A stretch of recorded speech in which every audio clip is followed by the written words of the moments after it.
উনি সত্য নবী হলে তো প্রথম দিন উত্তর দিয়ে দিতে পারতো, পারে না কেন? এটা থেকে বোঝা যাচ্ছে তিনি আসলে মিথ্যাবাদী। 15 দিন রাসূল সাল্লাল্লাহু আলাইহি ওয়াসাল্লামের জন্য এত বিব্রতকর পরিস্থিতি আর ছিল না। 15 দিন পর আল্লাহ তাআলা আয়াত নাযিল করলেন, ওয়ালা তাকুলান্না বিশাইইন ইন্নী ফাইলুন যালিকা গাদা ইল্লা আইয়াশা আল্লাহ। অর্থাৎ হে নবী, ভবিষ্যতের কোনো কাজে যখন ওয়াদা দিবেন, কমিটমেন্ট করবেন, আপনি আইয়াশা আল্লাহ মানে ইনশাআল্লাহ বলা ছাড়া কখনো দিবেন না। রাসূল সাল্লাল্লাহু আলাইহি ওয়াসাল্লামকে শিক্ষা দেওয়ার মধ্যে দিয়ে বেসিক্যালি আল্লাহ তাআলা গোটা মুসলিম উম্মাহকে শিক্ষা দিলেন, আমাদেরকে শিক্ষা দিলেন, যাতে আমরা ভবিষ্যতের কাজে আগে ইনশাআল্লাহ বলি। তো রাসূল সাল্লাল্লাহু আলাইহি ওয়াসাল্লাম লেসনটা পেলেন। এরপর আল্লাহ তাআলা উত্তর জানিয়ে দিলেন, আম হাসিবতা আন্না আসহাবাল কাহফি ওয়ার রাকিম কানু মিন আয়াতিনা আজাবা। টানা 2 পৃষ্ঠা উত্তর দিলেন আসহাবুল কাহফ কারা। তাওরাত, জাবুর, ইনজিলে কোথাও এত বিস্তারিত উত্তর নাই আসহাবে কাহফের ব্যাপারে। আল্লাহ তাআলা আল কাহফ, সূরাতুল কাহফ নামে গুহাবাসীদের নামে একটা সূরা দিলেন, বিস্তারিত 2 পৃষ্ঠায় বর্ণনা করলেন তারা কারা।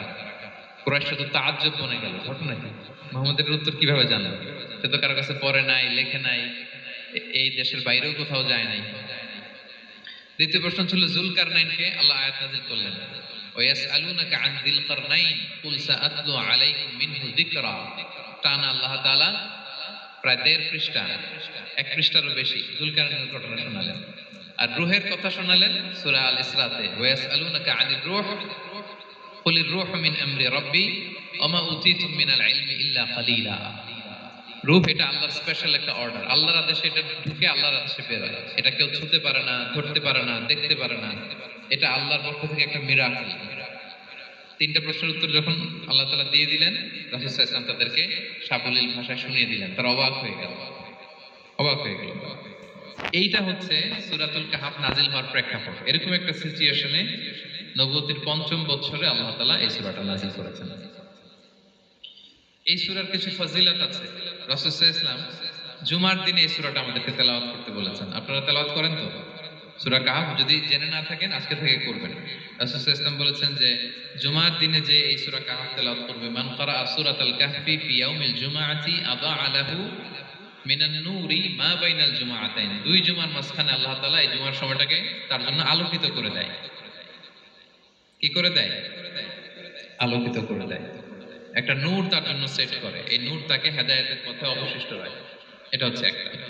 তাহলে জুমার দিন আমরা সূরা কাহফ তেলাওয়াত করব, মনে করি এটা সুন্নাহ। জুমার দিনের সুন্নাহগুলোর মধ্যে থেকে একটা সুন্নাহ হচ্ছে সূরা কাহফ তেলাওয়াত করা।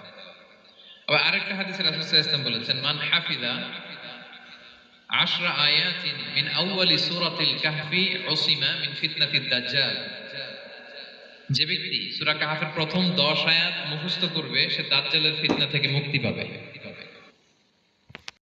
সফর 3 হচ্ছে সবর। আল্লাহ তাআলা আল্লাহর নবীকে তাওরাত দেওয়ার পরেও আরো ট্রেনিং সেশন করাইছেন খিজির আলাইহিস সালামের কাছে, যে যাও ওনার কাছে গেলে তুমি ছোট হবা, নত হবা। জ্ঞান যদি আমি নিতে চাই আমাকে ছোট হইতে হবে।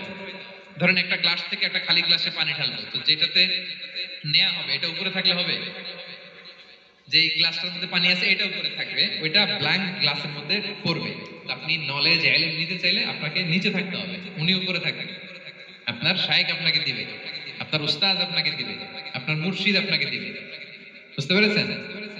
তাহলে আমাদেরকে হাম্বলনেস লাগবে। শিখতে হইলে হাম্বল হইতে হয়, বিনয়ী হইতে হয়। আচ্ছা, 2 নাম্বার সফর করতে হয়। এটা আল্লাহ মুসা আলাইহিস সালামকে দিয়ে করাইছেন, যাও পিছে পিছে উস্তাদের পিছে পিছে ঘুরো। তো এজন্য সফর করতে হয়। এখন ঘরে বসে অনেক কিছু জানা গেল, উস্তাদের সান্নিধ্য লাগে, সফর করতে হয়। আমাদের ক্লাসিক আলেমরা হাদিস কালেকশনের জন্য শহরকে শহর সফর করতেন। এখনো আমাদের আলেমরা দেওবন্দে যায়।